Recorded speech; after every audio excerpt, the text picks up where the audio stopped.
अस्सलाम वालेकुम everyone and welcome back to Halima's famous mehndi vlogs. आज ये आप ये जो व्लॉग देख रहे हो ये भी 2-3 दिनों का ही व्लॉग है, कंबाइंड व्लॉग है। और यहाँ पर जब मैं ये मेहंदी मिक्स कर रही थी डाई रिलीज़ के बाद, तो अचानक से मेरा जो ग्लव है वो फट गया था और उसके बाद इंस्टेंटली मुझे हाथों पर कुछ स्टेन आ गया था, फ्रेश स्टेन। और आप देख सकते हो इतना माशाल्लाह खूबसूरत लग रहा था ये स्टेन। वैसे जब मैं 1000 मेहंदी कोन्स के लिए मेहंदी कोन्स भिगाती हूँ ना, तब बिल्कुल भी ऐसा कुछ दाग नहीं पड़ता है हाथों पर, लगता भी नहीं है कि मेहंदी भिगाई हुई है। लेकिन जब 100-200 कोन्स के लिए हम लोग बैच भिगाते हैं, थोड़ी सी मेहंदी होती है, तब इस तरीके से हाथ रंग जाता है। और उसके बाद वो सब कुछ होने के बाद जो है मैं एग्जीबिशन में आई थी, जो कि आईना मर्जिया ने ऑर्गेनाइज़ किए थे मिरकरवाड़ा में ही।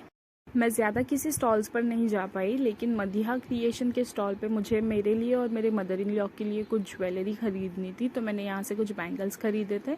और एक इनाया कोई स्टॉल था, तो उनके यहाँ से मैंने ये कुनाफा चॉकलेट जो है वो ख़रीदी थी।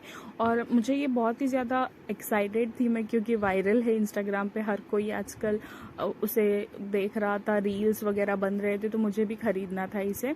और वहाँ पर अवेलेबल था तो मैंने ख़रीद ही लिया था। और इतने ज़्यादा एक्साइटेड थे हम कि ये कैसा लगेगा, लेकिन जो है हमारे एक्सपेक्टेशंस जो है वो एकदम से ही मतलब क्या ही कहूँ, आप देख लीजिए इस चॉकलेट को। इसमें पिस्ताचो का कहीं पर भी टेस्ट नहीं था, सिर्फ जो है भरी भरी इसमें ये सेव थी। और इतना भी खास नहीं लगा था हमें, टू बी ऑनेस्ट। और हमारे घर पर ना अचानक से ये बर्ड आ गया था, तो मेरे देवर ने जिसका था उसे वो रिटर्न कर दिया था। और उसके बाद जो है मैं जो बैंगल्स मैंने एग्जीबिशन से ली थी वो मैं ऑर्गेनाइज़ कर रही थी। वैसे तो बैंगल पर्सन हूँ नहीं, मेरे पास इतने ज़्यादा बैंगल्स पड़े हुए जो कि मैंने अभी तक यूज़ भी नहीं की हूँ मेरे शादी के बाद से, और ऑलमोस्ट 1 साल होने आया है मेरे शादी को। और मैं ये जो बैंगल्स लाई थी एग्जीबिशन से, तो वो भी मैं सेट करके रख रही थी। आई एम सरप्राइज्ड कि मेरे पास ये बैंगल बॉक्स भी है। और मैं ना लिटरली कम ही चीज़ें, मिनिमल चीज़ें पहनना पसंद करती हूँ, जैसे एक ब्रेसलेट और एक हारा बंगड़ी, बिकॉज सब लोग चिल्लाते हैं क्योंकि मैं ग्रीन बैंगल्स नहीं पहनती हूँ, और काम में तो बिल्कुल भी पॉसिबल नहीं होता है बंगड़ियाँ पहन के रहना। फिर मैं ऐसे ही सारे बंगड़ियाँ भी पहन के देख रही थी, अच्छे लग रहे थे, लेकिन काम में मुझे बिल्कुल भी नहीं जमता है। फिर वो सब कुछ काम निपटाने के बाद मैं जो है वो नेल कोन्स बनाने के लिए लग गई थी, बिकॉज नेल कोन्स की काफ़ी ज़्यादा ऑर्डर थी उस दिन। And the very next day हमारे यहाँ में मच्छी वगैरह कुछ नहीं थी, तो मैंने सोची मटर पनीर और रोटियां बना लेती हूँ।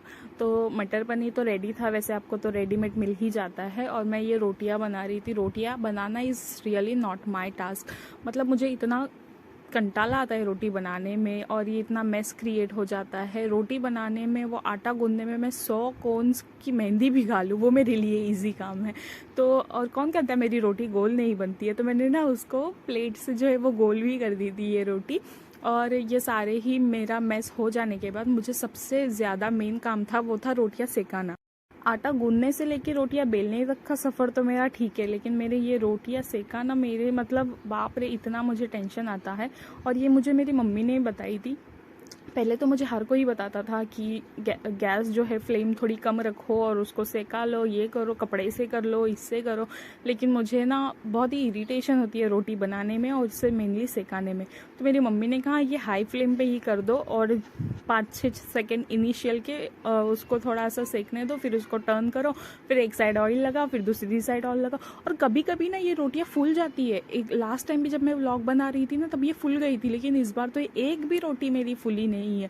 तो फिर भी मैंने जैसे तैसे रोटियां जो है वो मेरे कंप्लीट कर दी थी, और अल्हम्दुलिल्लाह अच्छे से हो भी गया था, खाना भी अच्छे से हो गया था। और इसी व्लॉग में आगे चल के मेरा एक्सीडेंट हुआ था। ये जो खाना बनाने का काम है, सब कुछ मैं प्रोसेस कंप्लीट होने के बाद ही, जब मैं अपने घर पर जाने वाली थी, उसी टाइम मेरा एक्सीडेंट हुआ था। और जितना मुझे पसंद है कोन्स बनाना, उतना ही शादी के बाद मुझे खाना बनाने का भी शौक़ चढ़ा हुआ है। लेकिन अफसोस की बात है कि रोटियां मुझसे अच्छे से नहीं बनती है।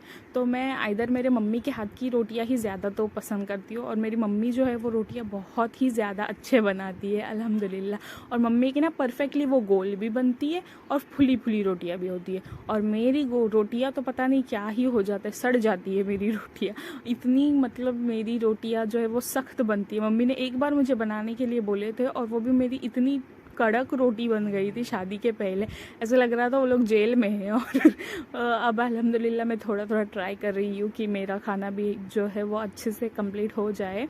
और ये सारा ही काम निपटाने के बाद मैं अपने रूम में चली गई थी, बिकॉज़ काफ़ी ज़्यादा ऑर्डर्स भी थे तो उनके बुकिंग्स भी करने थे। तो मैं वो पार्सल्स के एड्रेसेस वगैरह लिख रही थी, और वो सब कुछ होने के बाद मैं अपने मम्मी के घर पर चली आई थी, बिकॉज़ ये हमारे रीसेलर के कोन्स देने थे। तो मैं वो देने के लिए ही गई थी, और रिटर्न आते आते मेरा एक्सीडेंट हो गया था, और ये हम हॉस्पिटल में थे, सारी मेरे फैमिली मेम्बर्स आ गए थे। एंड नेक्स्ट डे हमें कतर की भी एक ऑर्डर थी, तो मेरी मम्मी ने जैसे तैसे अल्हम्दुलिल्लाह वो सारी ऑर्डर पैक की थी जो कि कतर की ऑर्डर थी। और अल्हम्दुलिल्लाह मेरी फैमिली इतनी सपोर्टिव है कि इस मोमेंट पर मुझे हेल्प कर रही है। और मैं आपके कोन्स इस हालत में अपना पैर लेके अपने आप के लिए कोन्स पैक कर रही हूँ। और मेरे मम्मी पापा है जो मुझे इतना ज़्यादा सपोर्ट कर रही है, इतनी केयर कर रही है, एक छोटे बच्चों की जैसे मुझे संभाल रहे हैं इस वक्त, बिकॉज़ मैं चल नहीं सकती हूँ, मेरे लिगामेंट इंजर्ड हुआ है। आप सबसे रिक्वेस्ट है कि प्लीज़ अपने दुआओं में मुझे याद रखिएगा, और जल्दी मुझे बेहतर अल्लाह जज़ाए खैर अता फ़रमाए, जल्दी मैं ठीक हो जाऊँ इसकी दुआ कीजिएगा।